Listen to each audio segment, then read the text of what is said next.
welcome to the 2024 County Commission debate. Who's excited? Woo woo. I'm actually quite terrified, so I'm glad you guys are excited. I'm really excited that this year we have decided to stream this live on YouTube.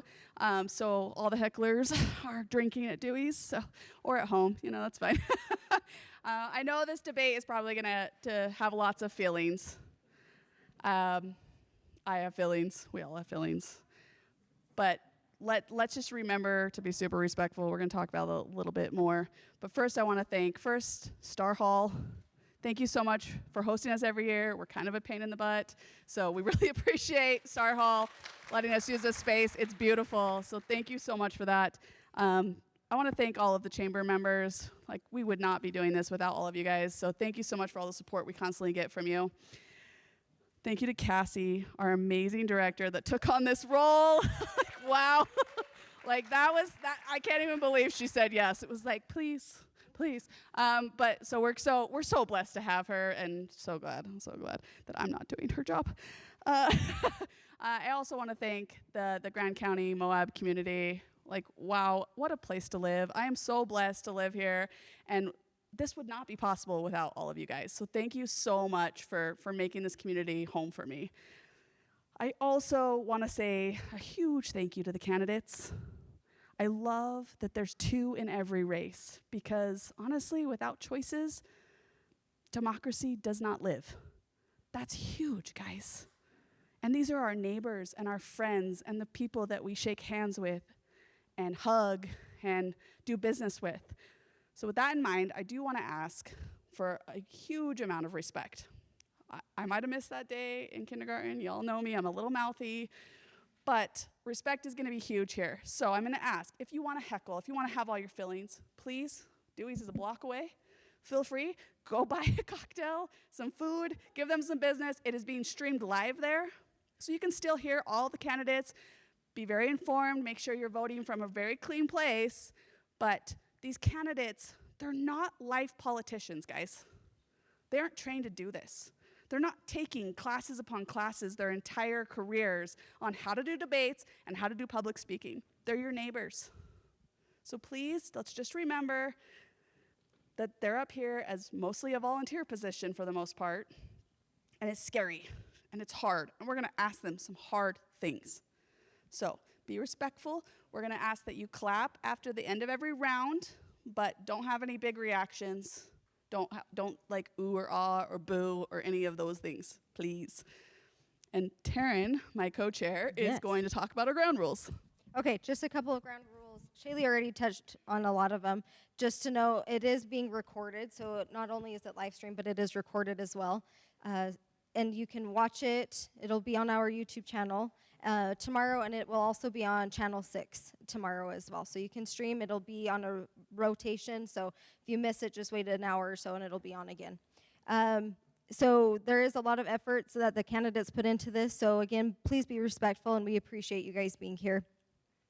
None of the questions have been, none of the candidates have received the questions. This is brand new to all of them. It's actually us 3 are the only ones who know what's being asked. So just to clarify, no one knows the questions. It's been very quiet. It's been very hush-hush amongst even us 3. So let's see here. Be courteous and respectful. Turn phones off. If you have crying children, please take them out. Please remain seated during the rounds. You can step out in between the rounds. And no interruptions or outbursts from the audience, and hold applause until each round is complete. We do have 2 bouncers. Where are they? Anyone want to see Randy back here in the corner? Randy's in the back. And Jason over here, okay. 2 bouncers. So very scary dudes. If you just have an outburst, you might get asked to leave. Please take no offense. We're really just trying to support our candidates and all the work they put in, okay? So thank you so much, and we're going to call up District 1 first. Mm-hmm. And just as an FYI, before we started, we did a coin flip to determine who went first and who went second. Is it not on? What? This is supposed to say Brittany Bohannon Melton. I really am sorry. She'll write it when she gets up here. So sorry about that. Brittany Bohannon Melton. Also, this is our first year doing it. Shaylee's a pro, but like she's dealing with amateurs here. So thank you. And Trisha Dean. Thank you, guys.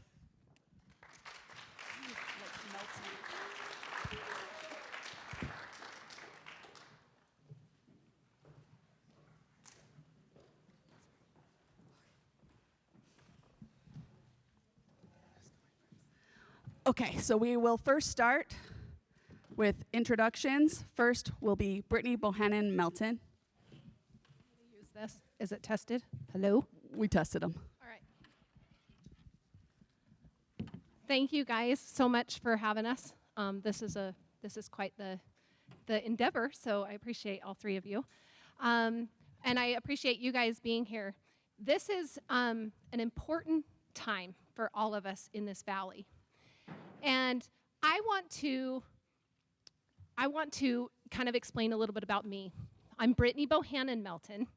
I'm saying my maiden name because I have called Grand County my home my entire life. I have my parents in the audience. I'm certain that they're up or down there kind of giving me the smiles. I can't see anybody. But I believe in good government, and I don't care what politics you are. I really don't. I'm running as unaffiliated. What I care about is the people that live here. I care about transparency in government, and I believe that government needs to be good in this valley. So what good government looks like is transparency. We need to have open and honest conversation amongst all stakeholders. We need to be able to have affordability. My 3 kids, I'm not certain that they're going to be able to come back here and live like my parents raised 4 of us and 3 of us live here. My brother's in the audience. I am also looking at accountability. My belief in accountability is you hold your electeds to what they said. So if they say housing's important, I expect housing to be important and see that through voting. If they say that they are concerned about their citizens, I expect them to show concern. So for me, good government is super simple. It's about hearing and listening, and that's what I'm here to do. Thanks.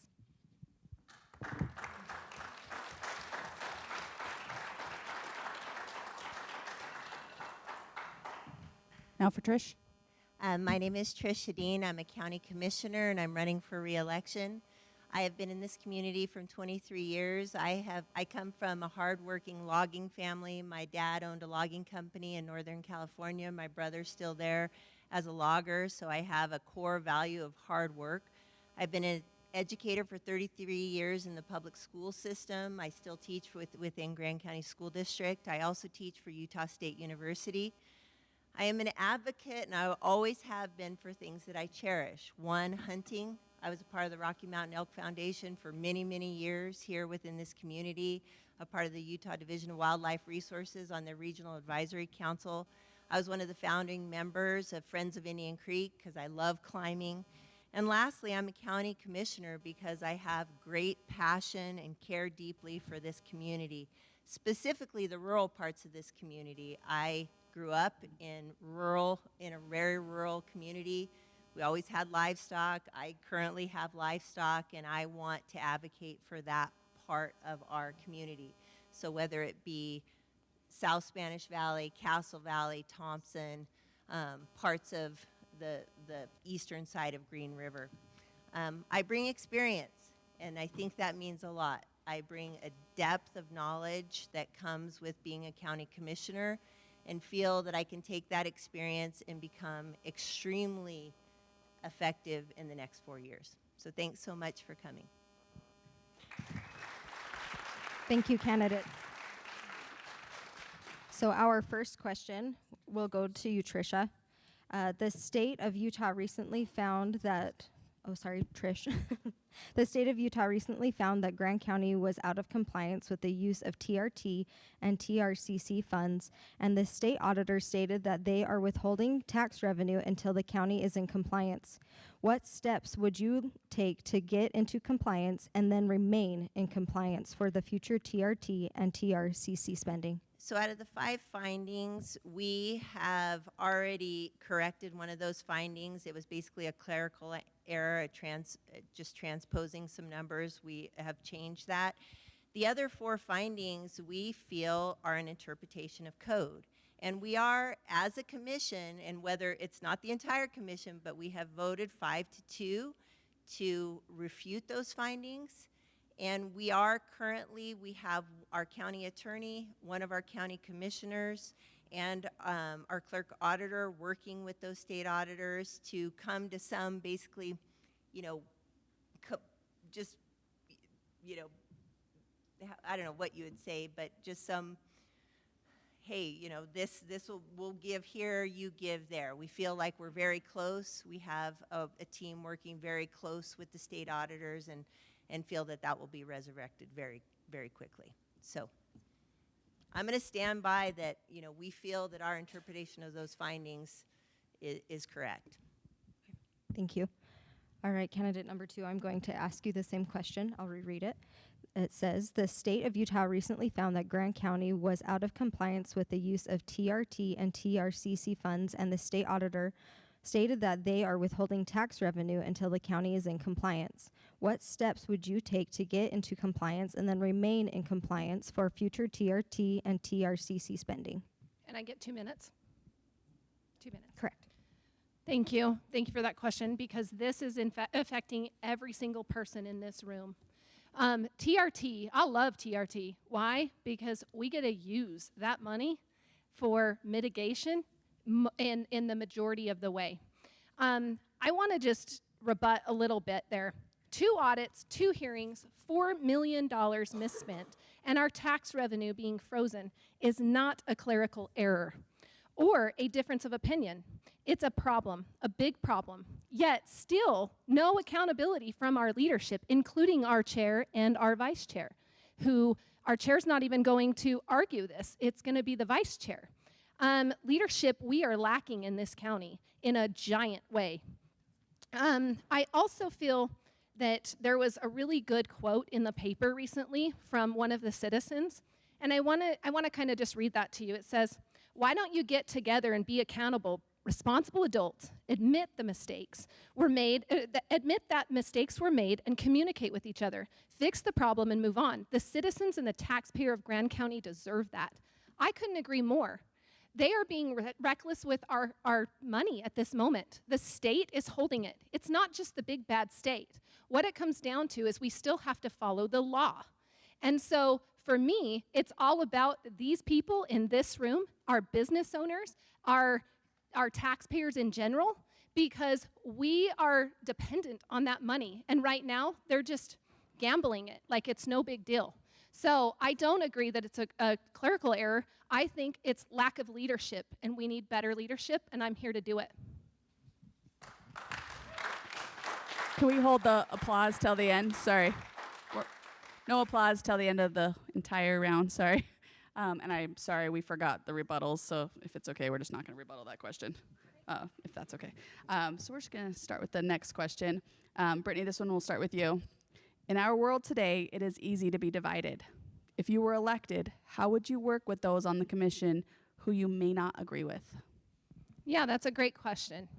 I think that my experience being in leadership roles in general, I have been, some of the things, background on me, I'm very much a sports person. I've spent many times on sports teams. I've led teams in a business aspect. I am a volunteer youth volleyball coach. In fact, my girls are playing right now down the street.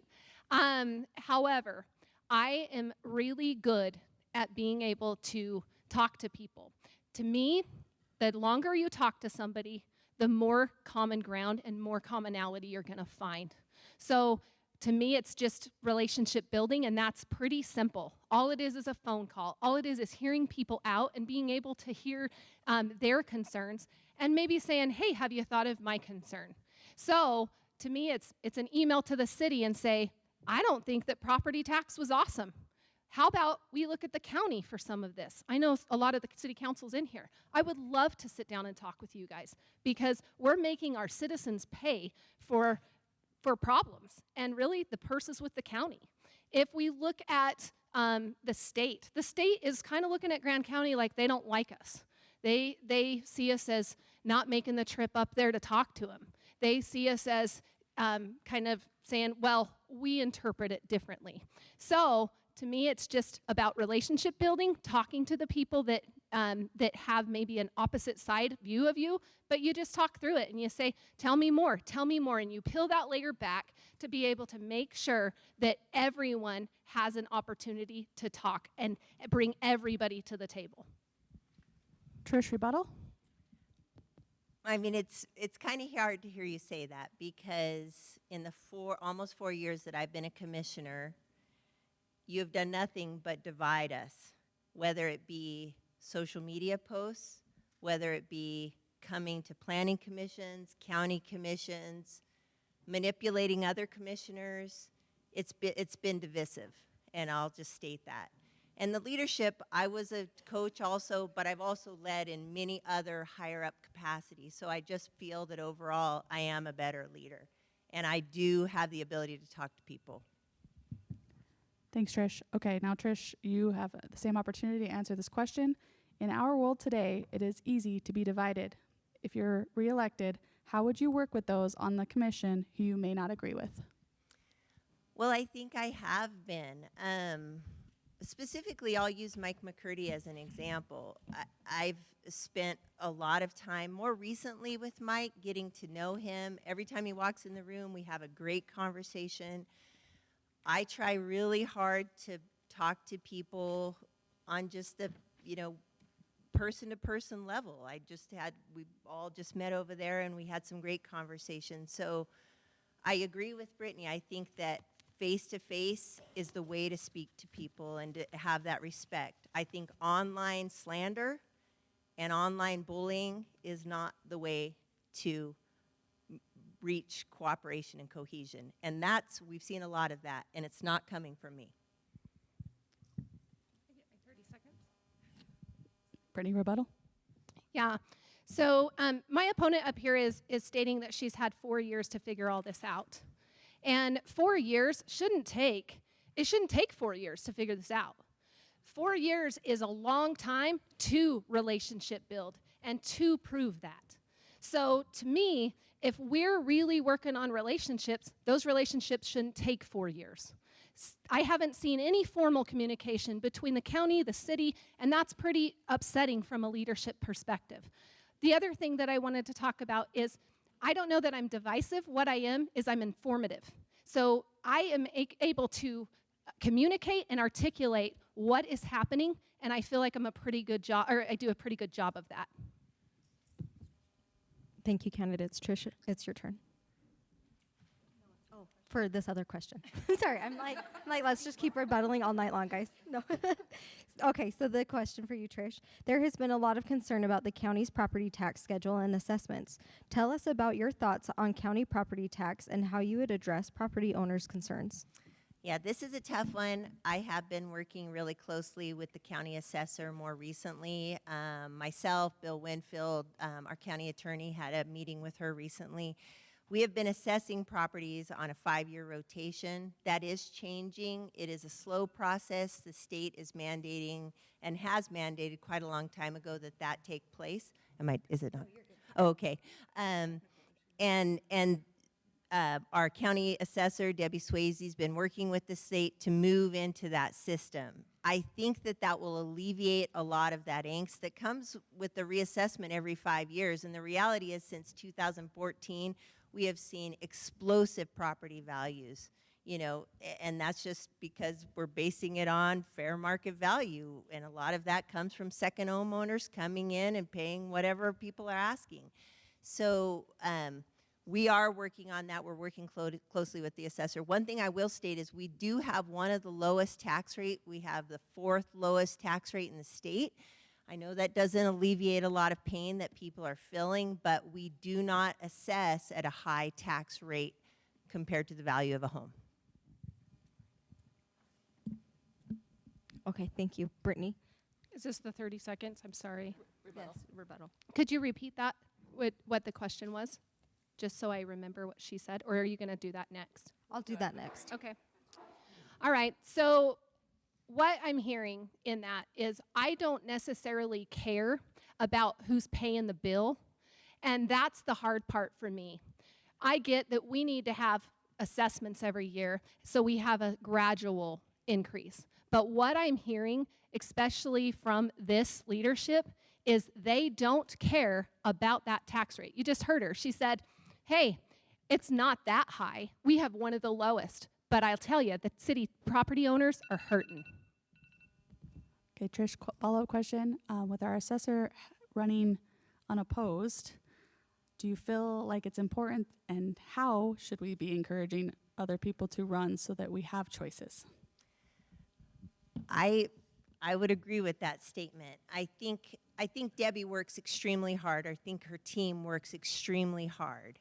But the reality is, I do think there's value, you stated it, in having democracy, having choices. And I would encourage people to run as county assessor, county surveyor, et cetera, and so on. So yeah, I would agree with you that I think it's extremely important.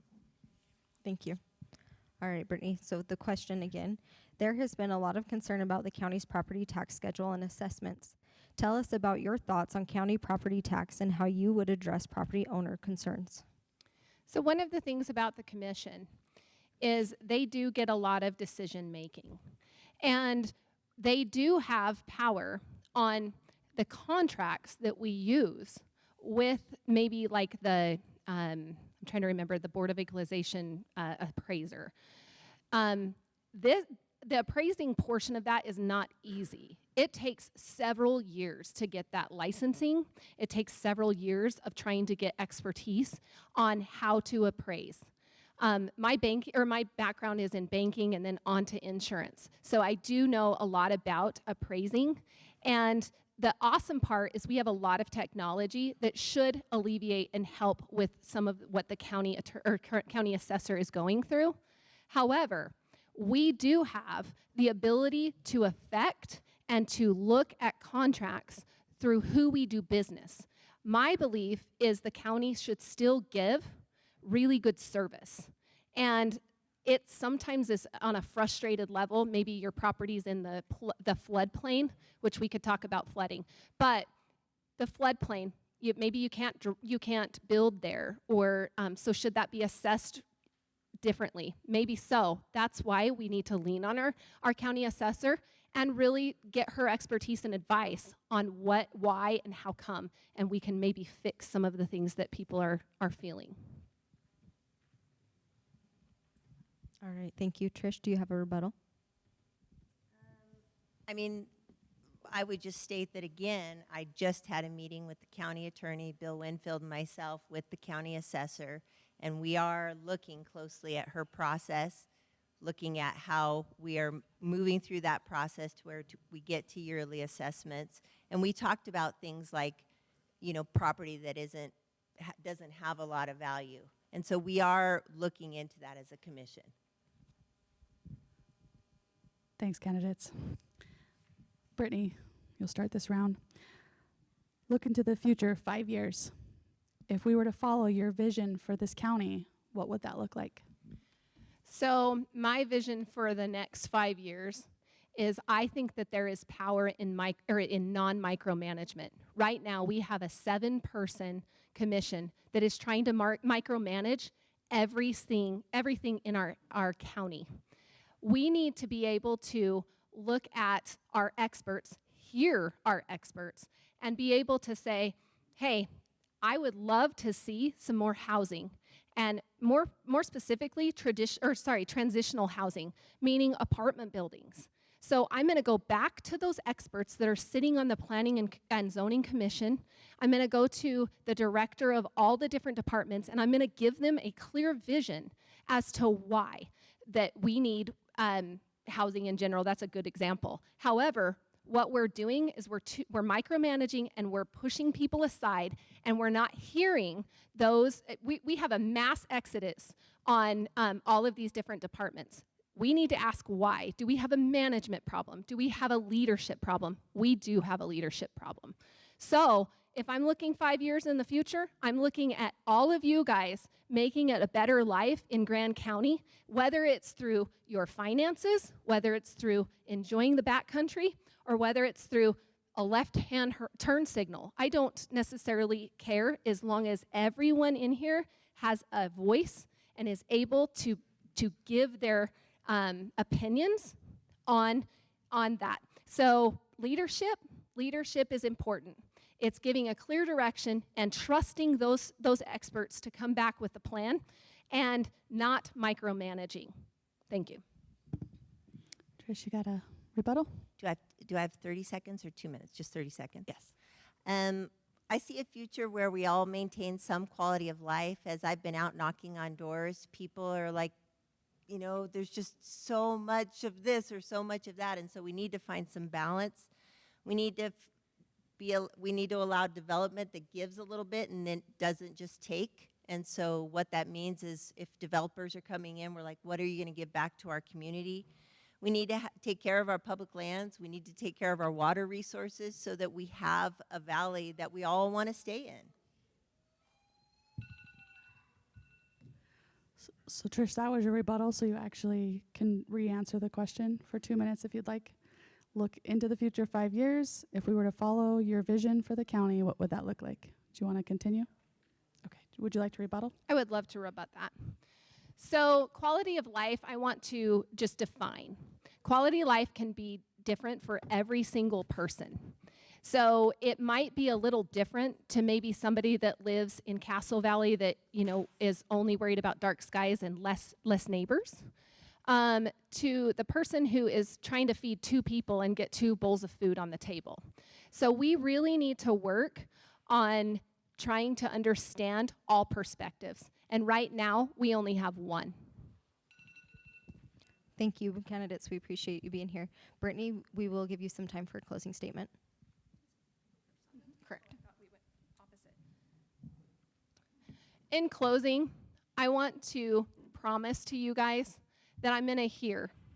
I'm going to listen to every single person, regardless if I agree or not, because I think that that's respectful.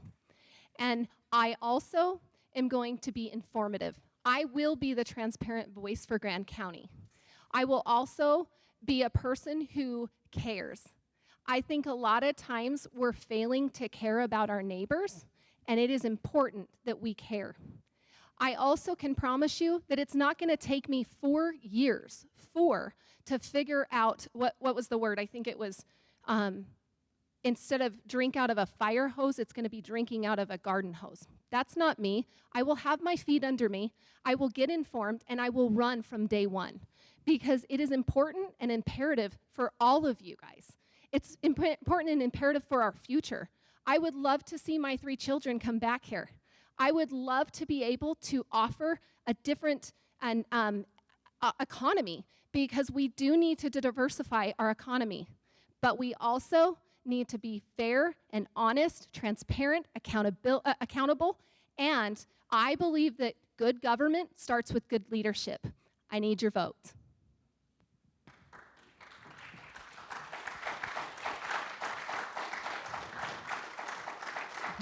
Thank you. Trish, you have 2 minutes for a closing statement. Okay, thank you. So in the next 4 years, I want to look at long-term holistic flood mitigation. My opponent said she was going to talk about flooding, but she didn't, and that's something we as a county are working really hard on. Our county engineer is just spot on, and we're working on just a holistic mitigation for that. I've already mentioned a few things. I really want to work on county autonomy. Our state legislature is quite hard on us, but the reality is this community knows best, our leaders know best what we need in this community, not the state legislature. We need to work with them, but in times when they're pushing on us, we need to push back when it is appropriate for the just the health of this community. I want to look at just basically, I want you to take the time to really research your candidates, look back at their history. You're welcome to look back at my social media. You're welcome to look back at her social media, however you want to do that. But the reality, look hard, research your candidates, look at their value systems, look at their attitudes, and I think you'll find that I am the better leader. And so that's about where I sit with that. Thank you so much. Thank you, District 1 candidates. Okay, let's welcome our District 2 candidates. We have Jason Ramsdell and Melody McCandless. We are going to go ahead and start with Jason with your opening statement. Great, thank you. It's nice to have all you here. It's a great crowd. I'm running for District 2, and I'd like to say that, you know, this is new to me. I'm new to public office, but I'm not new to public service. I've spent 30 years in the National Park Service. 20 of those years were law enforcement, and I had a great career moving around the national parks, 14 national parks. But I have a quick story, is that I had already worked 10 years in the National Park Service, and my wife and I had always wanted to get to Moab and to Arches, and it was so hard back then because everyone wanted to work there if you were a ranger. Finally, we made it here in 2003. We bought a house in 2004, and I worked 3 years at Arches National Park. My career took me to other national parks around the country, but I always came back to Moab. I loved Moab so much, and I came back every year to coach wrestling at the Grant County High School. And then I finally was able to come back in 2015. I worked at Canyonlands National Park for 7 years, and then I decided to retire. And since retiring, I'm working at the elementary school. I'm a substitute teacher, and I'm very active in search and rescue. I love Moab. I've learned a lot about gateway communities, working around the nation, and what it takes for a gateway community to be healthy. And I have that understanding, and I want it to succeed. I want it to have strong schools, great emergency services, great economy, great infrastructure, and all those things that we need to call this place home. Thank you. Thank you, Jason. Mel, it's your turn. Hi, so I'm Melody McCandless, and I'm running for District 2 as County Commissioner. I have, Shaylee said this was scary, and it is scary. It's not as scary to stand up here on the stage in front of all of you, but it's scary to run for an office in this town. I've been here for 35 years, and I watch people get beat up and what they're doing, so I think it's a big deal to be here. And a lot of people know me, and I've been volunteering my entire time. I've lived here 35 years, and I moved here in 8th grade. 8th grade, I was in Honor Society. I was actually inducted right here on this stage. And then I did Honor Society all through high school. And so, volunteer service for this community is nothing that I'm shy from. But I want to tell you the real reason that I'm running for County Commission. It's not to continue on my volunteer service, because I will be doing that for the rest of my life. But it's because I see a huge divide in our community. And that divide is tearing us apart. And I feel like I have the skills to bring people together. So I think that the leaders in our community need to be bridge builders, and they need to be peacemakers. And so that's what I want to bring to the commission. I want to bring in the environment of getting along and creating things and making things happen. Because without getting along, we can't accomplish anything. So I want to bring everyone together. I want to work with the city. I want to work with the state. That doesn't mean we all just agree. That means we have really good conversation and we come together for great decisions to make this place a better place to live. Thank you, and I look forward to this debate. Thank you, Melody. Jason, we're going to ask you the question first. So many people feel that the relationship between the city and the county is strained. Where do you feel the biggest opportunities to change that feeling lie, and how would you go about fixing it? Yeah, this isn't difficult. These are just personal relationships. I've actually worked 30 years in government. I understand how government works. I understand how to navigate government, and that's all the way down to state governments and local governments. And yeah, being professional and respectful, I think, is the key. Having open conversations, group meetings, and public forums, and an open dialogue. It's not that hard to do, and I'm very excited to do that with the city and with the county. And yeah, I think it's easy to do, and I think we can do it, and I look forward to the future in doing that. Thank you, Jason. Melody, I'll give you 30 seconds for a rebuttal. Okay, I think that, you know, Jason says that it's easy for our city and our county to get along. And so I'm just wondering why that's not happening right now. I think it can be easy by creating those relationships, and those relationships I already have with many of our city council members, as well as the community in general. So I will ask you the same question. Many people feel that the relationship between the city and the county is strained. Where do you feel the biggest opportunities to change that feeling lie, and how would you go about fixing it? You have 2 minutes. So I think the first thing to do is to bring back meetings, collaboration meetings between the city and the county. And I think that is easy to do. We just ask for that to happen. I think that there's a lot that the city and the county can accomplish together. Really, I think that we're all one. The county and the city of Moab, everyone comes into the city for their services. We all live in this county. And I think that's an imperative to be one and to talk to one another. I think spending time getting to know our city council members and our mayor and respecting them and listening to what they have to say and creating joint efforts. So looking at the community and deciding what we can do together and make that happen. I do think that the city tax that they just proposed could have been avoided if the county commission had stepped in and said, hey, you know, we can help you out with some of this. And that could have came from TRT money that went to other places. So I do think that we can work together. I look forward to working together with the city and the county, and that's all I have to say. Thank you. Jason, you have a rebuttal if you'd like to. Yeah, the only thing I'll add is that I worked 20 years in law enforcement, and I understand conflict resolution. I've been in so many difficult situations, from arresting people to working tragic car accidents, and I understand what it takes to de-escalate.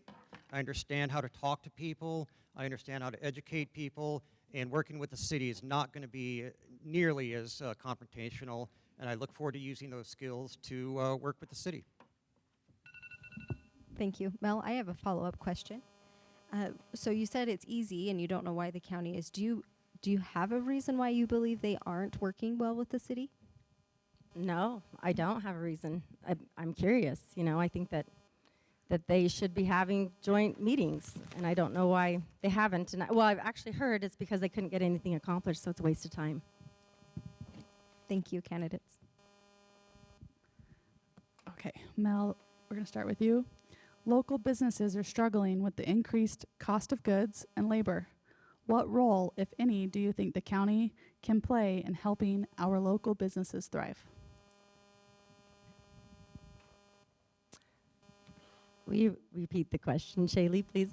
Local businesses are struggling with the increased cost of goods and labor.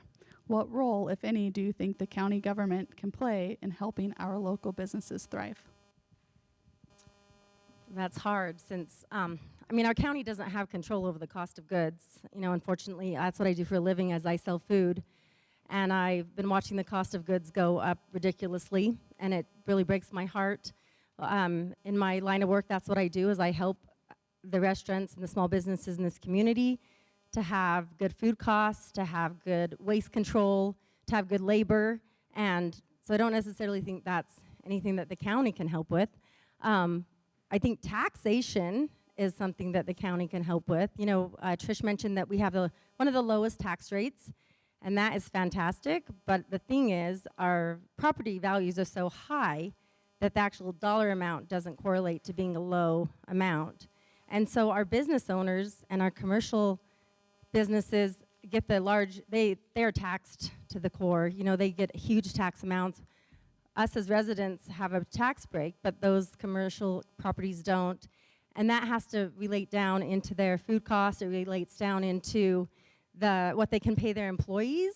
And so, I mean, if we can really look at our tax on our, you know, and it goes back to that assessment too. You know, the assessments are high in those businesses.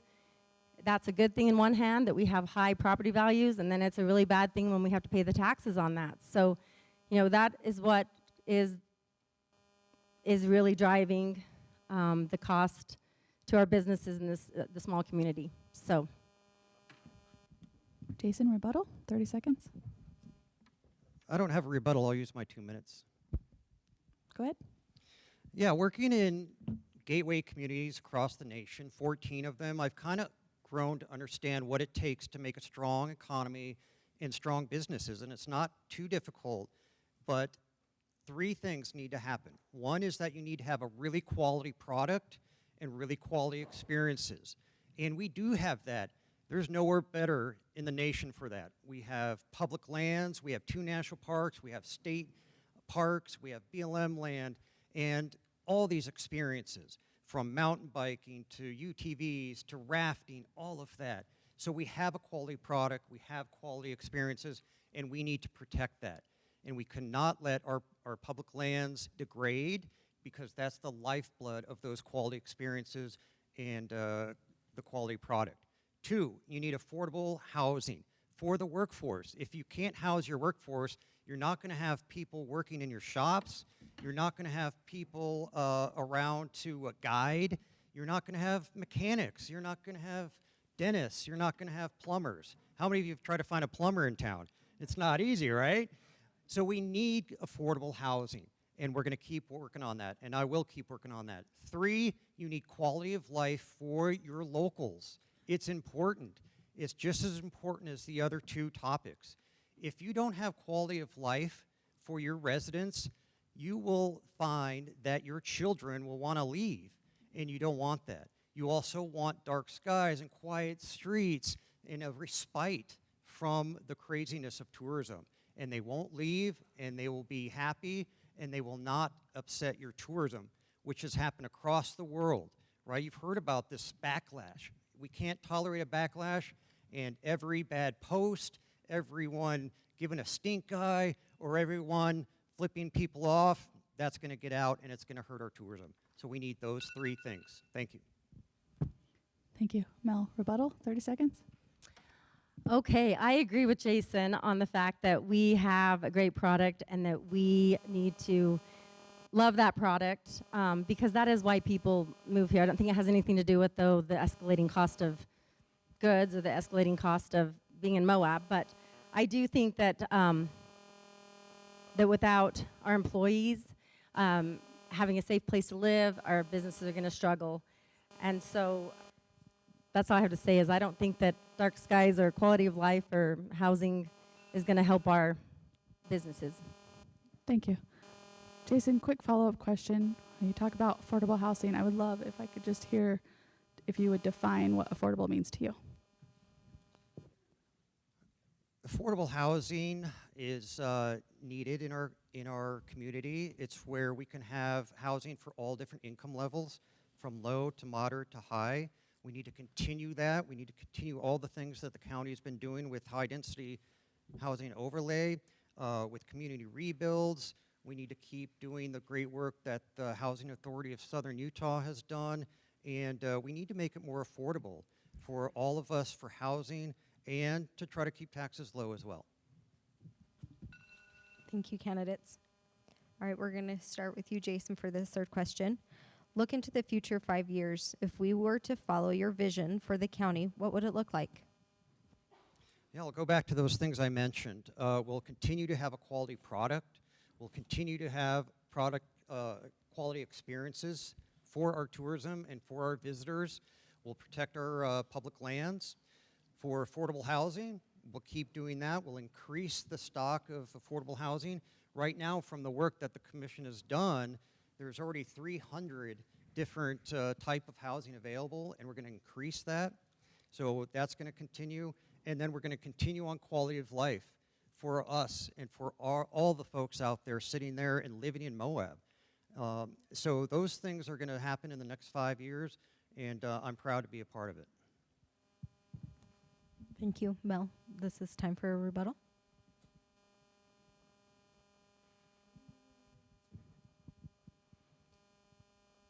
I just want to mention the HDHO overlay that he mentioned, hasn't really made a lot of homes, and we need to really look at that when we get into office. One of us, anyways, needs to look into it when we get into office there. I think that there's some rewording that we need to work on that, but I agree that the future has a lot to look forward to, and I think that our town has all of the great things to offer that'll just continue to be successful. Thank you. So for the same question, look into the future 5 years. If we were to follow your vision for the county, what would it look like?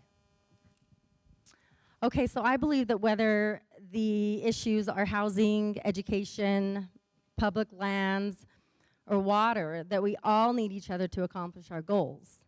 So with my vision is that we can collaborate, we can talk about things, we can make things happen, and I foresee a way better Grand County 5 years from now than I see right now, and that's because people are going to work together. We're going to work hard. I'm not afraid to go talk to people. I'm not afraid to go door to door. I'm not afraid to come to property owners and say, hey, we really need to look at some of this density, and I know it's going to bother you, and I know that it's hard to change. But without those changes and without those conversations, then we are just going to stay where we are. So if we keep doing what we've always done, we're going to get what we've always got. The other thing I think is that I believe that quality of life starts with being able to afford secure housing and life's necessities. And so when I look at dark skies, it concerns me. I love our skies. I've lived here forever, 35 years. But in the neighborhood that Jason and I live in, there's no sidewalks. We all have children riding around their bicycles, people walking their dogs. Their cars are parked out in the road, and it's dark. It's really dark, and it concerns me. So I really care about the safety of this community, and I just want it to be the best place ever to live.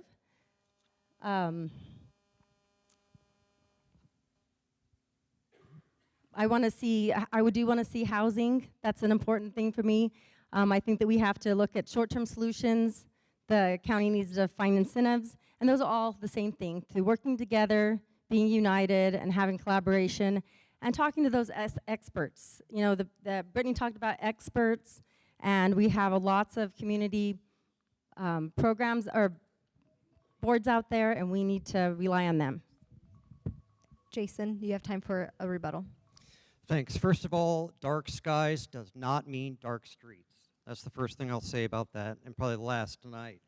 Second, in 5 years, I hope there is no Cane Creek luxury resort, and I'll do my best to stop that. Thank you. Hold applause, please. We cannot afford to have a resort community here. To talk about affordability, that's going to crush our affordability. And 3, I really want sustainable growth over 5 years. Slow, steady, sustainable growth where we do not love it to death. Thanks. Okay, last question for this round. We're going to start with Jason. The state of Utah recently found that Grand County was out of compliance with the use of TRT and TRCC funds, and the state auditor stated that they are withholding tax revenue until the county is in compliance. What steps would you take to get into compliance and then remain in compliance for future TRT and TRCC spending? There's a lot of debate over TRT right now. I haven't been on the commission. I don't understand the complexities of that. But what I do understand is that the current commission is working for you, and they're trying their best. And we talk about affordability, and we talk about high taxes. Well, maybe if we tax tourists a little more, maybe our taxes will go down.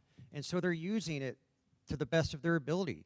It's TRTs for 2 things that I really care about: mitigation of impacts from tourists, and paying for law enforcement, our solid waste, roads, and EMS and search and rescue, which I am a member of. And so they're using that money effectively, I think. The second thing is for promotion and education. And I work search and rescue. I see what happens when people are not educated. They don't understand the heat. They don't understand where to drive with UTVs. They don't understand where to hike. And I think we do need more of education with TRT money. So I think the TRT money debate is about interpretation. I am proud of the commission for looking at the interpretation and using it for you out in the audience, how we can use that money to help us. That's super important. And so we'll continue to do that on TRT money. And yeah, I'm proud of them for doing that and pushing back. The last thing is that if we give $4 million back to the state without a little pushback, it comes from property taxes. And we're going to probably have to pay more property taxes. There's no other way to put that money into that fund. So I'll keep working on legal interpretation of TRT and using it wisely for you folks. Mel, rebuttal. Hold your applause, please. Mel, rebuttal. So that $4 million that needs to be repaid isn't going to the state. The $4 million that needs to be paid just needs to go from our general fund back into those restricted accounts, and that's all that the state's asking them to do. I think budgets are difficult to understand, and I think that we have to look at each line item, line by line, and see where the money got put, but I don't think it'll raise our property taxes. I think if, I'll finish the rest in my 2 minutes. All right. Would you like me to repeat the question? The state of Utah recently found that Grand County was out of compliance with the use of TRT and TRCC funds, and the state auditor stated that they are withholding tax revenue until the county is in compliance. What steps would you take to get into compliance and then remain in compliance for future TRT and TRCC spending? Well, I think if you get pulled over by a police officer and you argue with them about that you were speeding, it's probably not going to work out very well in your favor. And so I don't know what our commission did. I'm not on the commission, and I don't know if this was intentional or if it was, what it was. I'd like to give people the benefit of the doubt that there was a mistake. But if there was a mistake, if I made a mistake in my taxes and the IRS sent me a thing that said, hey, you're out of compliance, you didn't do your taxes right, you need to pay us X amount of money, I would immediately figure out what was going on, immediately contact them, immediately work through all the processes that I needed to be so that I wouldn't be in trouble.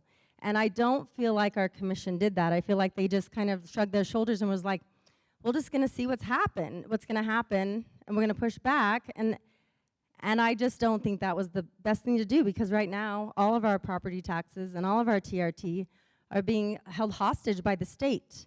And it's super scary. I think about if I did get elected for a commission, and not having that TRT money next year scares me to death. It should scare everyone. If we don't have that TRT, we can't pay for law enforcement. We can't pay for search and rescue. We can't pay for EMS.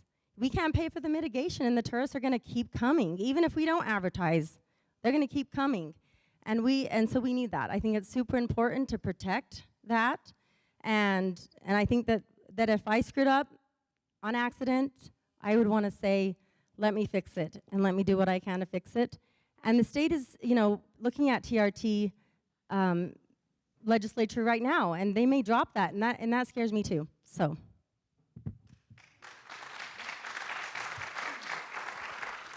Jason, 30-second rebuttal. And can we please hold our applause till the end of the round? I know this is a hot topic. I 30 asked seconds. several times, please, no more applause. I'm sorry? First of all, I'm probably the only one that should use a law enforcement analogy. Second is that, there was no nefarious or ill will on the commission. And I think some commissioners saying that is not conducive and helpful to our community, right? They're trying to do the best that they can. There was no ill intent, and I'm proud of them for doing the best they can for us. I have a quick follow-up question for both of you, and I'll start with Mel. How do you feel about the state saying that mitigation is not the same as promotion? Well, I don't think that mitigation is the same as promotion. We get 63% of our TRT money, which is, if we get $8 million in TRT money, then like 6.5%, quick math, is what's going for mitigation. And then the other 2.5 is going for that, that 37%, which is gonna be not just promotion, but it's also for recreation. We can give it to the pool, we can give it to our ballparks. So mitigation is different than promotion. Thank you. For opening statements, Jason. Oh, Jason, sorry, if you have the follow-up question, which was? How do you feel about the state saying mitigation is not the same as promotion? Yeah, that's a fine line, but I'm in favor of mitigation and mitigating tourism impacts and passing that on back to them and maybe helping our community and lowering our taxes. I believe that promotion and encouragement of tourism can be educational videos. It's still attracting people. People see that and they enjoy it and they learn a little at the same time on how to protect our public lands, which is the lifeblood of our economy in Moab. Thank you, candidates. Jason, we will give you 2 minutes for a closing statement. Great, thanks. You know, I really think I'm the strongest candidate. I've spent 30 years in public service. I've worked 20 years in law enforcement, protecting visitors and the public and employees, working emergency services every day of my career. Up to the last day, I wore a bulletproof vest and a gun, and I was out there saving people and being an EMT, a wildland firefighter, and working for our tourists. And then I wanted to also continue that public service, and I wanted to work where the tourism is now affecting the community and affecting our residents. And so, yes, I'm kind of changing the what I'm focusing on, but I have a deep, deep understanding of gateway communities. I have a deep passion for Moab, and I'd like to make this a great place for all of us to live and to enjoy and to stay here in Moab and love our public lands and love our tourism and focus on sustainable long-term growth in Grand County. Thanks. Mel? Excuse me, sorry, Mel, you have 2 minutes. All right, so I would counter that I think I'm the best candidate because I have those relationships. So I've been in this community for over 35 years. So I've lived here, I've worked here, I raise a family here, I have tons of friends. I've been in on lots of boards, volunteer positions. You know, I was EMT for 20 years. I didn't do that as my full-time job though. That was just in my spare time. And Jason, we appreciate all of the things that you've done for the communities that you've lived in. I think that we both have a ton in common, actually, but also the difference is those relationships that I have in this community. So I know who to go talk to, when to go talk to them. I can bring people together from all sides, and that's why I really think that's where I have that strong piece. I'm smart, I'm a hard worker, and I think that anybody that knows me has seen that. I deal with 76 of our small business owners in this community every day, day in and day out.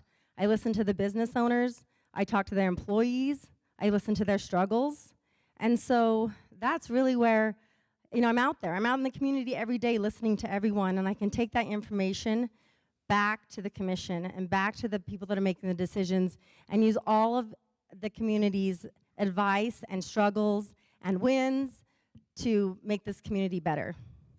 And so I do believe that good leadership creates peace and prosperity in a community, and that's what I'm here to do. So in this instance, Howard is going first and Jacques will be going second. So Howard, we will start with you. 2 minutes for your introduction. Good evening, everyone. Grand County needs responsible leadership and puts locals first. We need leaders who will prioritize working families, small businesses, and the well-being of our community. Right now, our county is struggling with key issues: rising property taxes, unattainable housing, and a disconnect between the county, Moab City, and the state. As your County Commissioner for District 3, I will work to fix these problems, and more importantly, I will work for you. My opponent may offer excuses for why things are the way they are, but the fact remains our leadership is failing us, and it's time for change. Look at the recent property tax increases. This is what happens when our local government fails to work together. Grand County and Moab City are not collaborating as they should, and it's costing us. I will foster real partnerships between the county, the city, and the state. We need leadership that brings people together to find common ground and solutions, not more infighting or finger-pointing. I believe in constructive dialogue and a willingness to collaborate with all levels of government to the benefit of our county. Our current leadership has failed to take responsibility. Instead of owning up to their mismanagement, they continue to pass the blame on to the state. This has to stop. Our families and businesses are paying the price for these mistakes. I will bring accountability back to the local government. I will listen to our advisory boards because they are the voice of our community. I will work with them, not against them. It's time for leadership to take responsibility and deliver results, not excuses.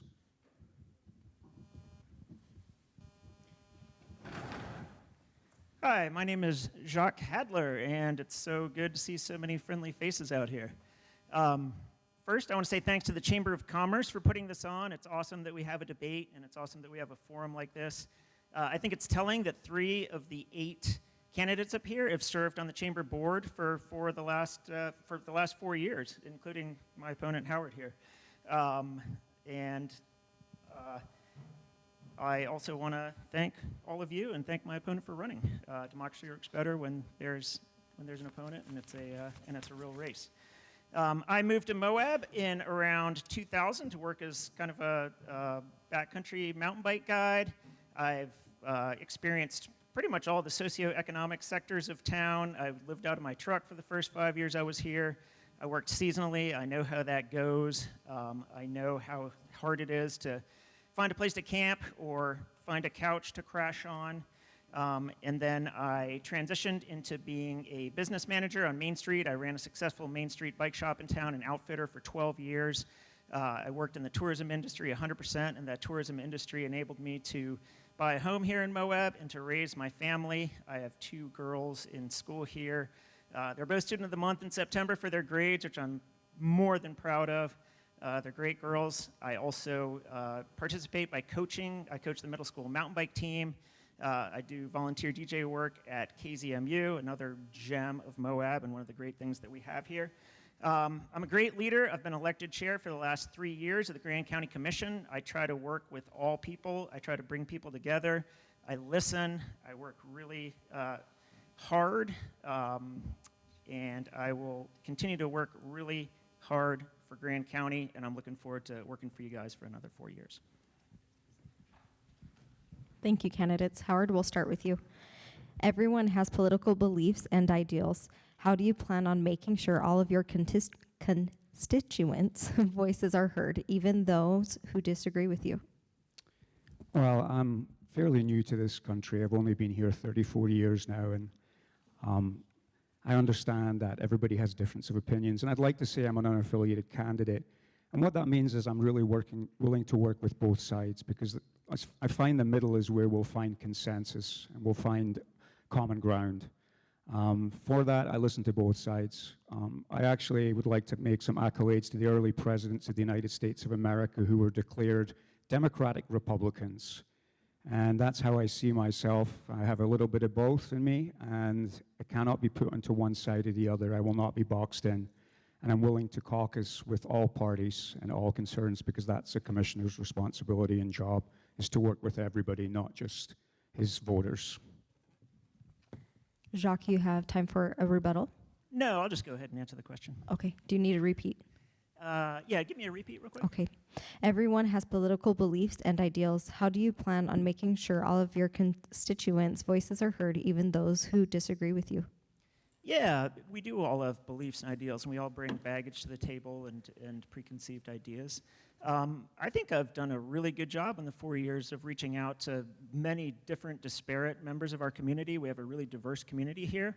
I've also worked really hard across the aisle. I mean, the first thing when new commissioners have come on, whether they're kind of my beliefs or not, is to go out and have a cup of coffee with them, give them a phone call, get to know them. And that's how I treat everybody in the community. I love coaching middle school because all the parents come out. We go to the meets, and there's a huge swath of Moab out there. And I love having those conversations with different people. It's fantastic. And I agree with what Howard said. It's part of what makes this country great, and part of what makes this country work, and just listening to people and working together and not staying in our own little echo chambers, not staying on those mean Facebook groups that we all know exist out here. I don't do that, but just take people at their word, meet people where they are, smile at them, have a conversation, have a cup of coffee, have a beer with them, and listen to what they have to say. Howard, do you have time for a rebuttal? I couldn't agree with you more, Jacques. However, your voting record does not indicate that you even budged to the other side. I think I can't really account for how many 5-2 votes I've witnessed in the county commission. So if you say you really worked with both sides, it doesn't show on your voting record.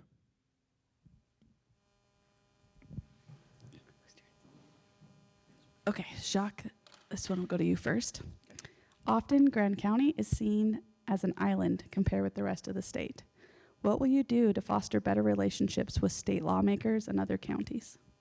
Yeah, Grand County is unique. We are kind of seen as an island. There are other areas of the state that we kind of do see eye to eye with, places like Summit County and Salt Lake. I think I've done a great job of getting up to Salt Lake whenever possible. I go up multiple times during the legislative session. I attend all the UAC conferences. I attend the outdoor summits, and I make a huge point of meeting everybody I can, especially the legislatures. I'm on a first-name basis with many of our state legislators. This is crazy, but I actually have Phil Lyman's number in my phone, and we text each other once in a while. He's it's probably surprising, but those are the kind of relationships I make, and I go out of my way to do that, and I will very much continue to do that. I enjoy getting to every part of Utah and meeting every segment, and I also work on bringing legislators down here. Last fall, we had a few legislators from up north come down, working with our lobbyist. Cody had him down and gave him a tour of some of our affordable housing projects down here, and I think it was great, and I got great feedback from those people, and they were really glad to come back down to Grand County, and I'll continue to do that as well. Thank you. Real quick, Howard, someone from YouTube asked if you could slightly pull the microphone away from your mouth. Got it. But you have a 30-second rebuttal. Actually, I have no rebuttal. Actually, I'll say this. We exist in, it's interesting that it's the Beehive state, because what the Beehive represents is collaboration and a strong structure, and that really is particularly in the governments, whether it be county government, city government, state government, and even federal government, particularly in our county. So that collaboration, I love Utah and their ideology, and I stand by that if I am your commissioner. Okay, Howard, I'll repeat the question. Often, Grand County is seen as an island compared with the rest of the state. What will you do to foster better relationships with state lawmakers and other counties? Can you repeat the question again? Often, Please. Grand County is seen as an island compared with the rest of the state. What will you do to foster better relationships with state lawmakers and other counties? Well, it was interesting watching the hearings that have taken place over the last month. And it reminded me that Grand County is a subdivision of the state of Utah, just like Utah is a part of the American Republic. And the Republic has its rules, the state has its rules, and it's important to be in compliance with the rules and be accountable to the state. If we want to change things, that's fine, but if we don't show that we can be in compliance and be on the right track with the state, we're not going to have any say with the state. So I believe we have unique situations here, but that means we need to sit down at the table with the state and find some common ground and really plead our case down here because we have some unique circumstances. Jacques, 30-second rebuttal. Yeah, just because we're a subdivision of the state doesn't mean we have to agree with them on everything. The state of Utah certainly doesn't agree with the federal government on everything. And also I want to say that the state of Utah espouses local control all the time until the locals push back against the state of Utah control. And then we get squashed. And that's what I'm working hard to mitigate. So I'll keep doing that hard work, and I'm all about local control. Thank you, candidates. Again, to the audience, please hold any commentary. All right. Howard, you have question number 3, and it says, the state of Utah recently found that Grand County was out of compliance with the use of TRT and TRCC funds, and the state auditor stated that they are withholding tax revenue until the county is in compliance. What steps would you take to get into compliance and then remain in compliance for future TRT and TRCC spending? First of all, I'd like to state that both taxes are optional volunteer taxes. That means if a county opts to collect, which I think is necessary, it is also obliged to follow the intent of the law. I'm a law-abiding citizen, and as a county commissioner, I want to be within the rule book and doing what things are. The principal reason for the transient room tax was an economic diversification tool that the state introduced in the 1960s to help counties do something different as an option, not required. And the principal driving force is to attract visitors from outside your county to come into your county. On the back end of that, we create a lot of incomes for various facts, including the Sheriff's Department, solid waste, emergency services, and fun things too, like the free concert series, the stage that the tourists bought for us. So that is, I'd like to be back in compliance and ask the auditor to see what we were doing wrong and correct those so we can receive that vital funding for our community, because we cannot survive without the tourists or the mitigation funds from the tourism taxes. Jacques, you have time for a rebuttal. Yeah, I would just say that we did follow the law. The law, as code is written, state code, the code is written very ambiguously, and it was written that way on purpose so local governments could kind of adapt that, establish and promote TRT money to how they need to spend it. And I think whenever we asked the auditor or the state how we could spend that, they said, ask your county attorney, and we did that. There's a strong paper trail there. There's a strong, that's fine, I'll continue with my question. Jacques, I will ask you the same question. The state of Utah recently found that Grand County was out of compliance with the use of TRT and TRCC funds, and the state auditor stated that they are withholding tax revenue until the county is in compliance. What steps would you take to get into compliance and then remain in compliance for future TRT and TRCC spending? Thank you. Yeah, the auditor did find we're out of compliance. I think I know this issue as well as anybody. I've been in the middle of it the whole time, as everybody here knows. So again, like I said before, the state code is pretty ambiguous. We have 37% to spend on establish and promote. Within that establish, one of the main points is product development. And we think on the point about our Trail Ambassador and Responsible Recreation messaging, that falls squarely within that state code. The audit found 5 different items wrong. One of them was a clerical error. That's been remedied, and that will end up being about $1 million. That's fine. We absolutely made that mistake. We owned it, and we're moving on from there. The other ones we're working on right now. I'm extremely confident that this audit will be totally will be taken care of within the next couple of weeks. We're working hard on it with the auditor. We're working in very good faith. We're working to come into compliance. We're gonna meet them in the middle on certain things. There may be a few things that we still aren't sure about with the auditor, but it'll happen. Our taxes or our funds will be turned back on, and we'll move forward from there. And we'll have potentially different interpretations, and we'll continue to collect TRT tax. Not collecting the tax would be incredibly irresponsible. We use about $5 million in mitigation to fund our search and rescue, to fund especially our Sheriff's Department, to fund solid waste. So I'm absolutely not in favor of not collecting TRT taxes. I think that'd be crazy. Howard, do you have time for a rebuttal?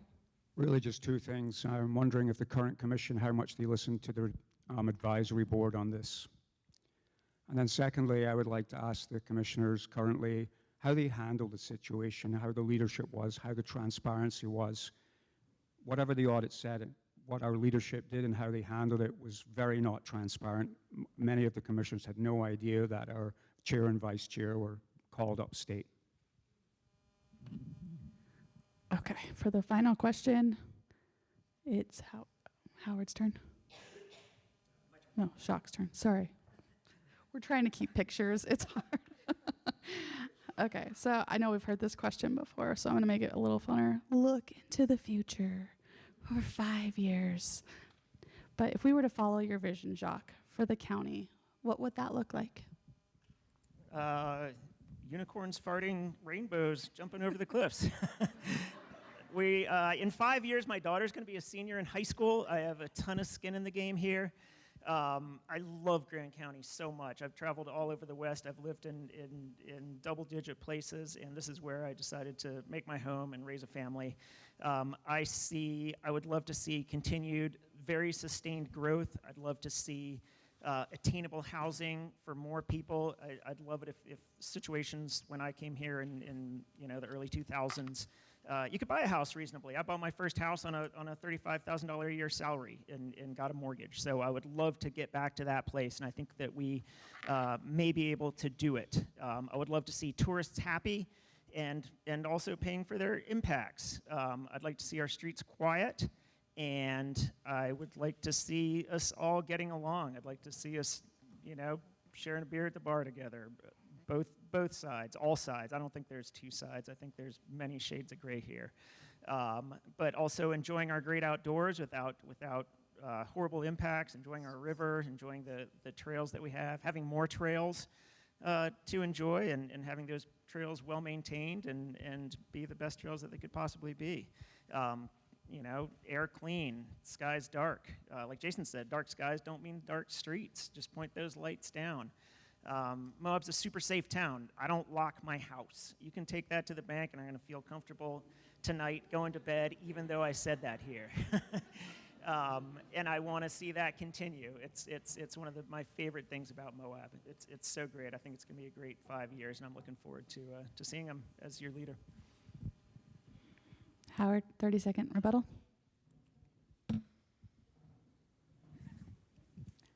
I'd like to say that the vision can be outside the box too, things that perhaps are not on everybody's radar. Those are things that I will answer the question on when it comes to me. Okay, Howard, I will repeat the question. Look into the future 5 years. If we were to follow your vision for the county, what would that look like? I'd like to see our county back where it was 5 years ago I wouldn't build another hotel until the hotels that we currently have are doing better, because if they're doing better, so are all the businesses. So just getting back to even a average 65% average annual occupancy would be fantastic. But 5 years ago, Grand County signed up for a very unique initiative, and it was really pioneering that House Bill 422, which was a net zero bill that the state of Utah said that by 2030, we're going to be net zero. And I thought, wow, I'm a solar guy. Is there any land available, just even a small portion of Grand County, that could deliver green, renewable energy to our community and to everybody that lives in Castle Valley? I would help the rattlesnake line brownouts that you all suffer from. But this could be done on public lands. On the back end of that, I would work with our federal leadership to find a royalty tax that would be payable to our county and maybe offset the need for property taxes. Because I love the Moab Cities trick that they made visitors pay the city budget. I would love to restore that, not just for our city, but also for our county, where we really maximize what our visitors pay since they want to be here and minimize the cost on you, the locals, because you know what? You deserve the very best and the hardest work to make your lives as easy as possible. Jacques, 30-second rebuttal. No, I don't need to rebut that. Thanks. Okay, Howard, we will give you 2 minutes for a closing statement. My professional life has taught me the values of vision and service. I pledge to serve people, not ideology. Grand County will be a place where the genuine care and comfort of the locals is my highest mission. By utilizing my leadership skills, I believe Grand County, alongside Moab and our partners at all levels, will deliver outcomes that benefit all locals and not just a select few. Grand County deserves a fresh start. It needs leadership that understands its people, stays in touch with their needs, and is dedicated to serving the many. I'm committed to working together as a team. Grand County is ready for a bright future. Let's work to improve and give one of the most passionate immigrants and now an 11-year citizen a chance to serve Moab and Greater Grand County. I ask for your trust to serve you as County Commissioner for District 3. Together we can build a future where the locals come first. Please hold applause until both candidates. That's fine. Jacques, you have 2 minutes for a closing statement. Thank you. Thanks again, everybody, for coming here. It's great to be able to actually talk about the issues. And speaking of that, I would ask you to look at all the candidates that have spoken tonight or that are about to speak. There's 8 of us. Look at the substance there. We've all had a lot of opportunity to speak to our platform, speak to our solutions. We've answered questions for the TI. That was great. We've put things in the advertiser. Sun News is going to come out with something. I very much encourage all of you to read those and read them carefully and make your mind up about the candidates. I think some candidates clearly have solutions to some of our problems and have the experience to solve those, and other candidates just have grievances, honestly. So again, look carefully, consider us well. I think that I am a great leader for the county. I've learned so much in my 4 years, and it does take a long time to learn. You don't know everything going in. You might think you do, but it's a steep learning curve when you get in. And I did the very hard work to get up to speed, and I'll use that experience for the next 4 years to work as hard as I can. I've made tons of relationships. We actually have a good relationship with the city of Moab. I go out for coffee with the mayor every other month. Two of the council members are 2 of my best friends. I see them almost every day. And we do work on solutions. So I think that's just patently false that the city and the county don't work well together. If you look at your tax bill, your county's portion of the tax bill is not, I was hoping I would get this question, is only 12% of that bill. There's so many other things that go into that. I actually took a snapshot of mine before I came down here. So there's just so much more going on that you see. I think substance is where it's at, and I very much look forward to serving you all for another 4 years. Thank you. Thank you, candidates.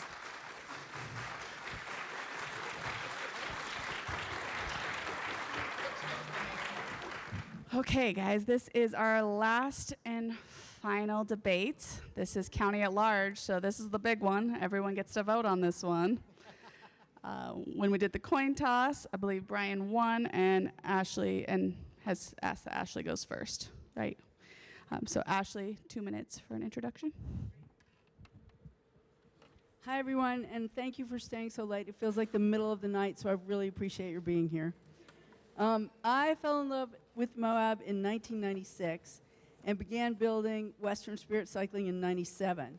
I've been employing locals year-round for nearly 30 years. My husband and I raised our son here. He graduated from Grand County High School. I, too, got to coach. The fun thing about coaching soccer and mountain biking is that you see these kids grow up. They start out really uncoordinated, and they get a lot stronger. It's awesome. And while I was doing all that, I got involved with a lot of boards and commissions. From the HMK Community Council to I'm currently serving on the Chamber Board and the Economic Development Advisory Board. And I've also served on a bunch of state boards. I served on the BLM Resource Advisory Council for 8 years for the state of Utah, and also got appointed to a board for the Utah State Legislature. And in that work, I've really learned how to work effectively in a board setting, and it's not easy. It's not the same as running a business. And it's something that it's really important to listen to everyone on the commission and really think about their perspective and what they bring to the possible solutions. For the last 10 years, I've been working as an economic development consultant from Montana to New Mexico. And I've worked in cities and communities all over the West, and a lot of them have the same problems that we have here in Moab. So I figured it was time for me to bring that knowledge and help my own community, and I'm really excited for the possibility of doing this work and bringing some of those solutions and other practices that other communities have sorted out already and that may really help us here in Moab. I'm excited to bring all that knowledge to the commission. Thank you. Brian, 2 minutes. Yeah, you got it. Hi, everybody. My name is Brian Martinez, and I never saw myself up here running and talking about local politics, right? But like many here in the room, I'm seeing that we have a lot of problems, and I want to help work on those problems. I moved to Grand County 22 years ago, for an opportunity to work on the Colorado River, but I've stayed here for the community. I lived in an RV when I first showed up until I found stable housing. It was through the Southeastern Utah Housing Authority, which was awesome, and I started to raise my family here. As a father, I take every opportunity to enjoy the outdoors with my kids. I have 2 boys. One's in middle school, and the other one's a freshman in high school. I raised them with their mom, who works at our community village. I've worked for 18 years as a guide for Navtech, where I'm currently the general manager. We employ 50 of the best river and off-road guides anywhere in the country. Many people in Moab here, we live paycheck to paycheck, right? And I know how that feels. Over the years, I've been lifted up by this community, and so many have had my back along the way. There's the people working in the trenches, and they're not often heard or recognized until they start feeling the consequences, right? And then it's too late.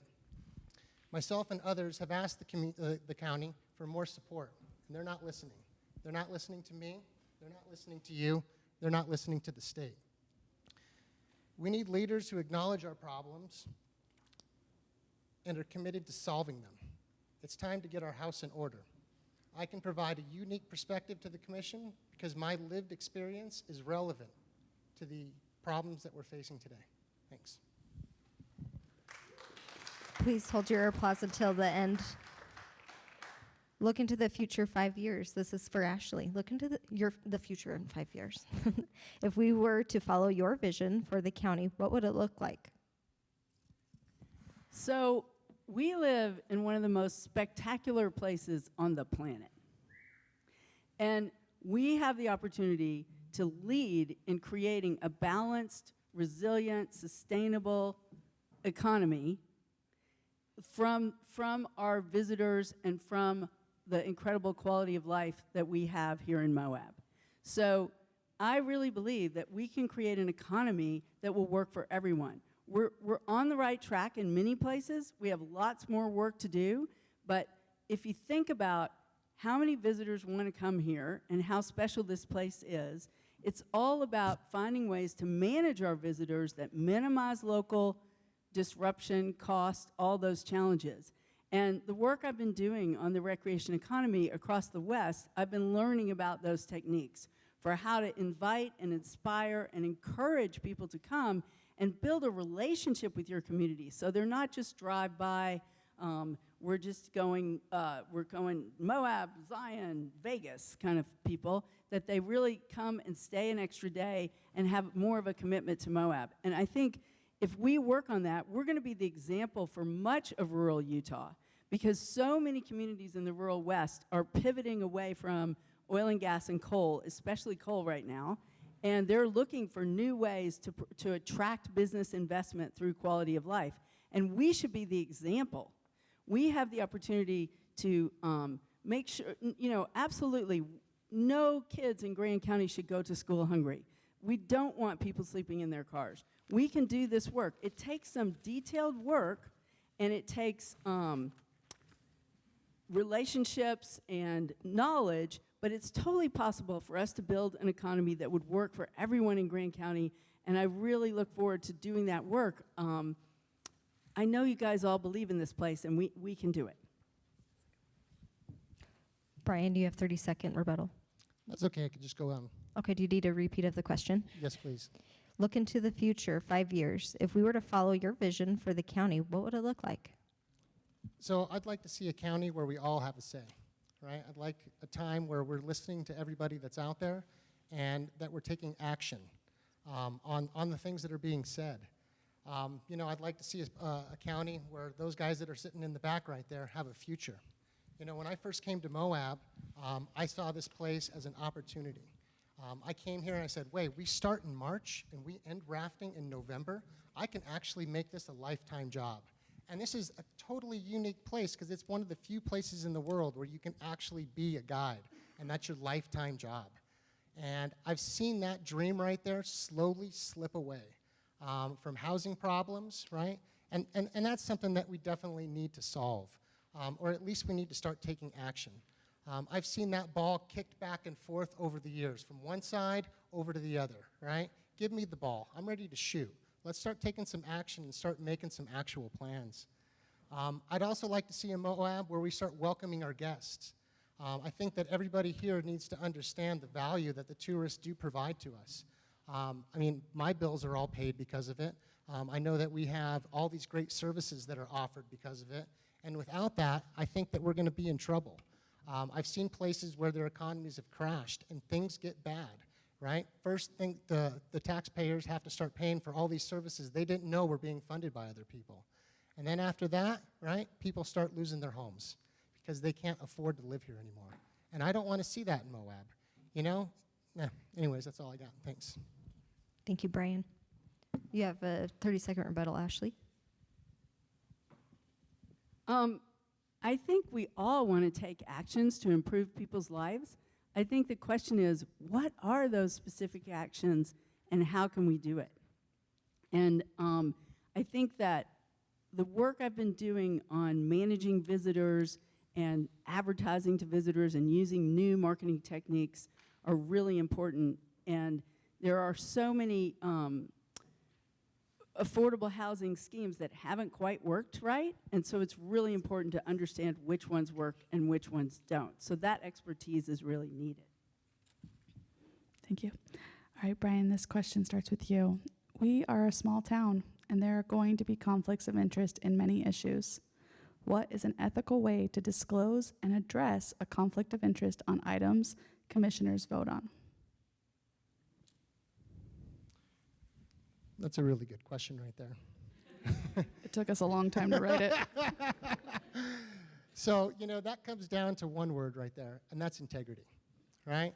We need to have integrity when we're up there making our votes. Because without that integrity, right, we're going to continue on with this system of mistrust. I'd like to believe that everybody here in the room can trust me. You know, I can look anybody here in the eye and say, hey, you know, this is me, this is what I think, and I think that people will respect that right there. Now, there's going to be times, right? I mean, I'm a river guide, that there are going to be, you know, conflicts of interest, like you said.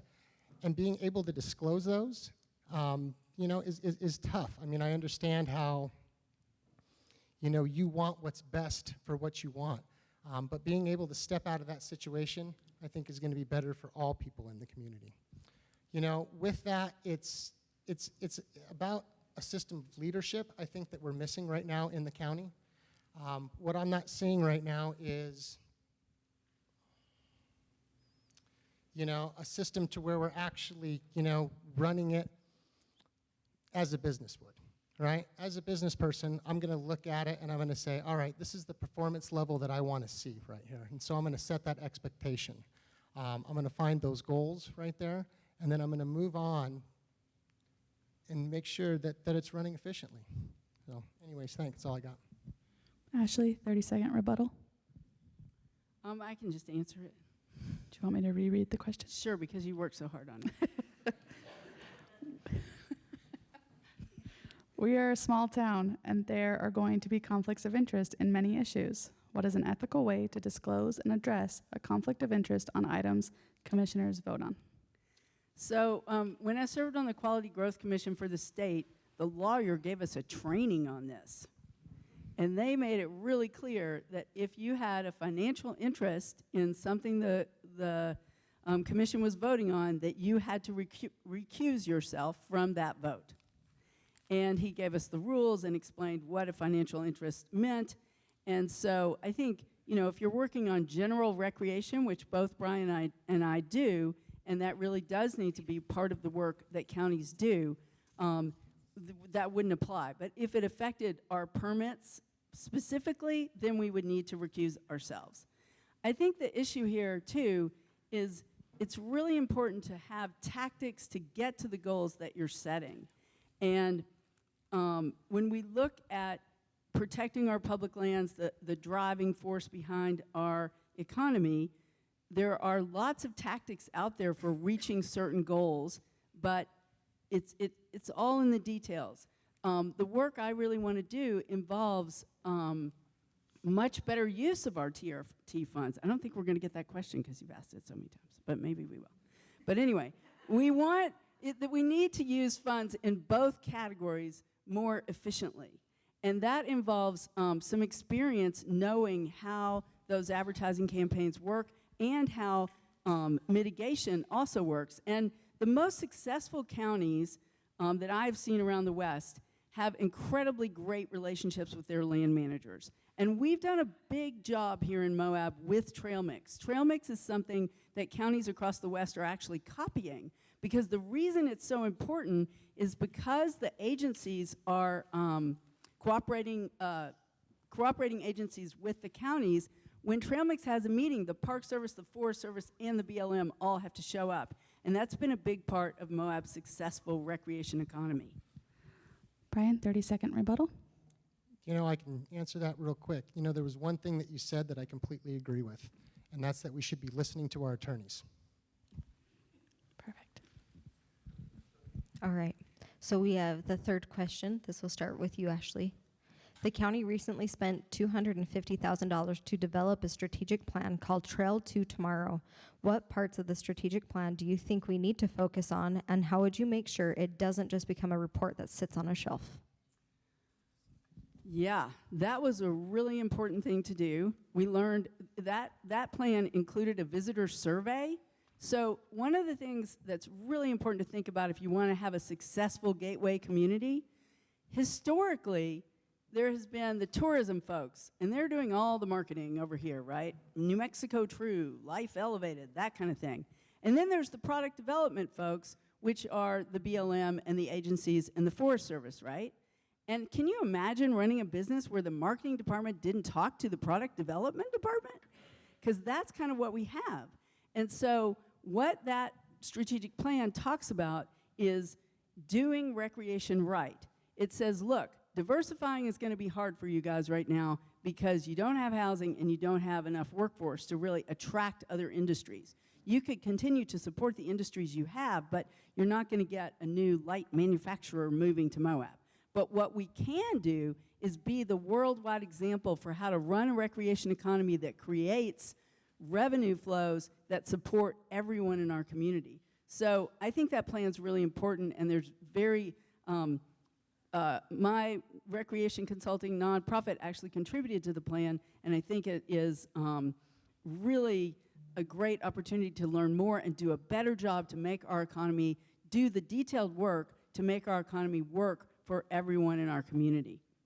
I think there are some parts of it that are really important that it didn't cover as well as it could have. And one of those has to do with local input. They had several local meetings, but they weren't well attended for whatever reason. And so the other piece that needs to complement that report is more input from locals in Moab. And that's something that I've done tons of public meetings, and I'm always most interested in the people who disagree with me, because that's where you learn the most. Thank you. Brian, you have a 30-second rebuttal.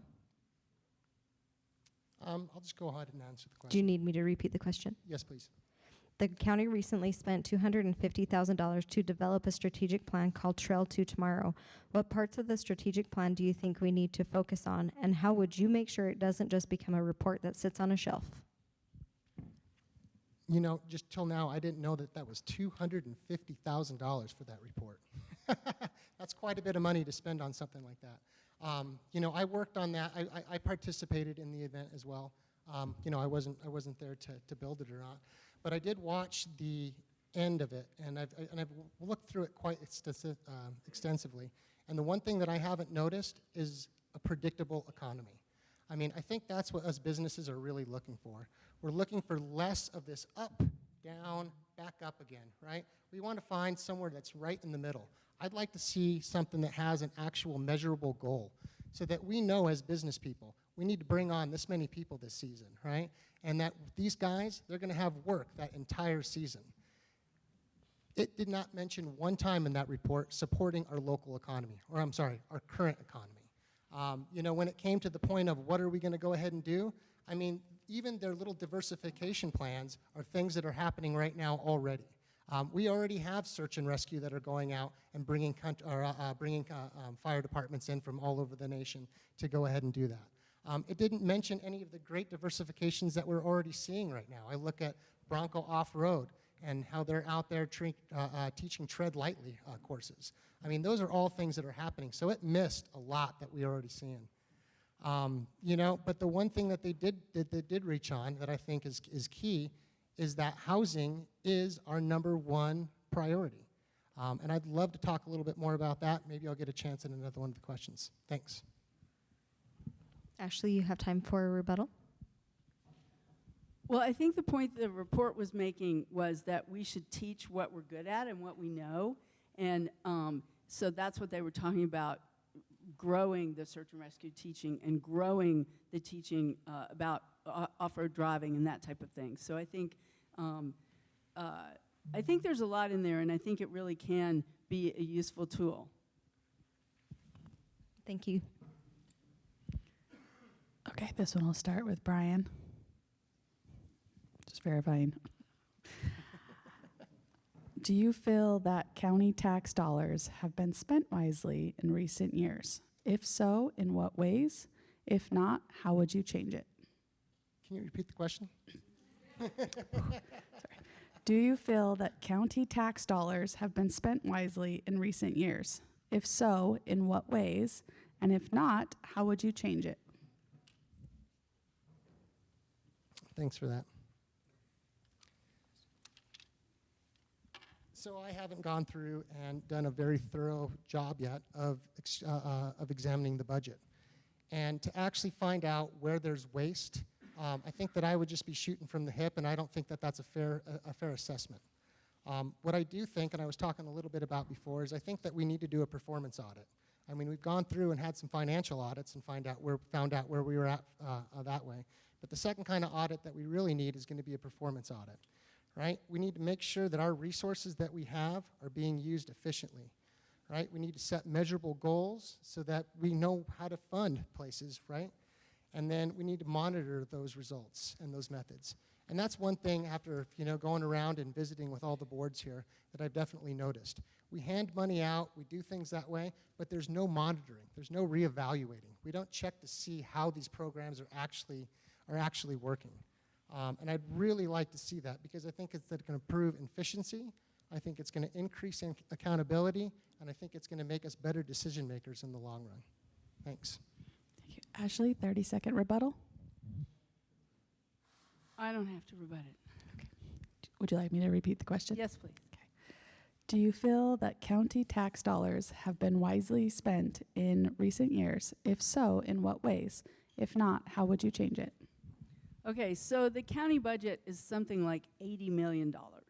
And a lot of that money comes in through certain sources, and it's already earmarked to spend on certain things. So the amount that is discretionary is a lot less than that. So when we look at goals, yes, I agree that we should have goals. The question is, what tactics are you going to use to achieve those goals?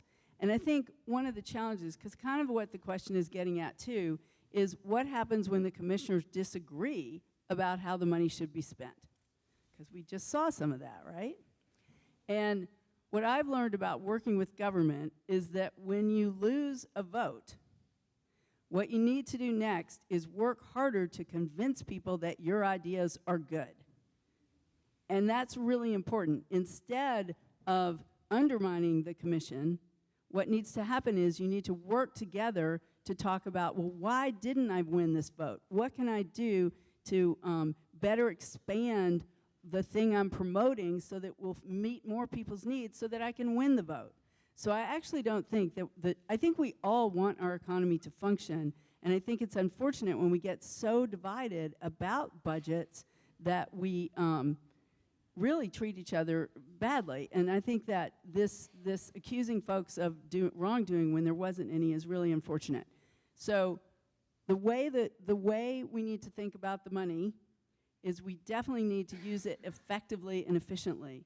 And there was talk about sort of going backwards, and I don't think we can go backwards. I think we have an opportunity to spend this money in a forward-looking way, the discretionary money that we have, to build a community that is resilient. So there's a lot of opportunity to do that. Brian, 30-second rebuttal. Yeah, you talked about the discretionary money and how that money should be spent. You know, one of the things that I think we're missing out on is that we're not listening to our advisory boards, right? We have all these great community-led advisory boards, and we take their advice and we go ahead and act however we want anyways. We also have a bunch of great directors that are running departments, right? These are our experts, and we're not listening to them. Every time that we vote against them, we're saying that we know better than they do. Thank you, candidates. We will have Ashley lead us with a closing statement. So, like I mentioned, and I think you all agree with, we live in one of the most spectacular places on the planet, right? So the trick is, how do we make our economy work for everyone? And the answer is going to be in the nuts and bolts of how we proceed, how we set those goals, and how we get things done. We have so much potential. I mean, look at just USU. We're just starting to utilize all the things that they can serve us with. They have English as a second language, high school diploma, and then hospitality courses. That could create more workforce for all of us to hire. There is the work that's going on with the Governor's Office of Economic Opportunity. There are tons of programs that we are not taking advantage of, and we can be. I think the Chamber's plans are really incredible for supporting businesses. Here's what I think is going to happen.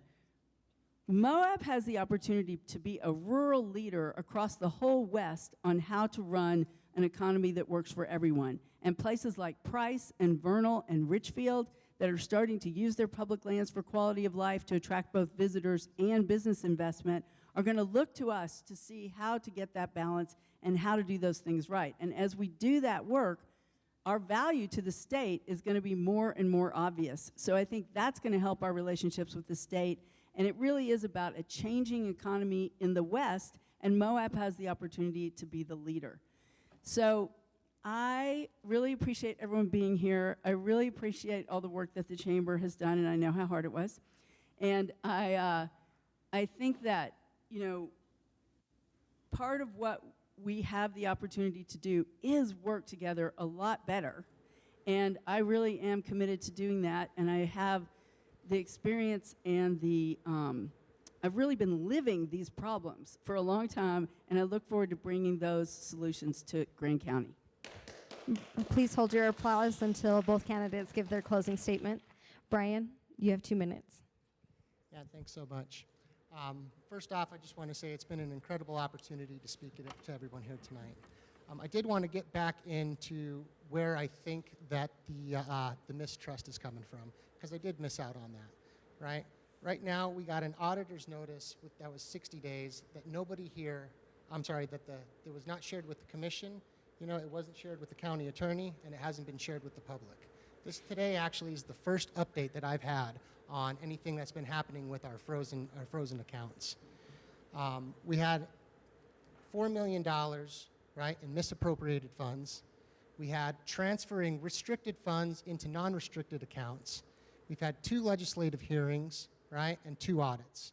We've had 3 years of non-compliance with audit committees, and we've had millions and millions of dollars of gross misrepresentation in 21 and 22 financial statements. That's how we got here, right? I want to close with where I stand on things, okay? I support workers, families, and small local businesses by investing in our economy. I support affordable housing by removing density restrictions and incentivizing local occupancy. And I support financial responsibility by not playing politics with your guys' taxpayer money. If we continue on our path of social injustice, we're going to end up for a town only for the elite. I don't pretend to have all the answers, and I want to be able to listen to all the members of our community. Thanks. My lived experiences is like that of many who work hard and live here in Moab. We need representation from someone who understands the daily struggles that our community faces. Without that voice, our commission is out of touch.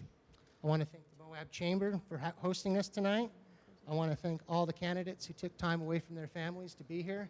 And I want to thank all of you for allowing me the opportunity to talk and the opportunity to possibly serve you as the next Grand County Commissioner. Thanks.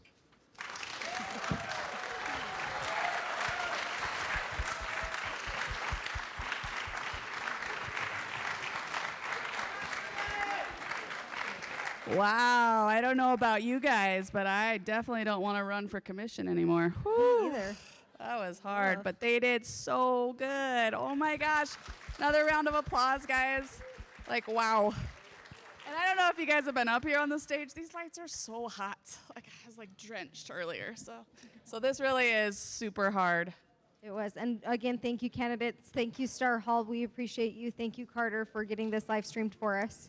And just a reminder, this will be on a loop play on Channel 6 tomorrow, also on the Chamber's YouTube, so you can go back and watch all of the spicy moments, you know, getting heckled by the audience. Just me, not the candidates. It's fine. You know. Anyways, we really appreciate you guys coming out here to support us. Thank you so much.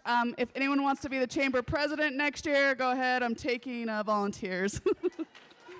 Thank you, guys.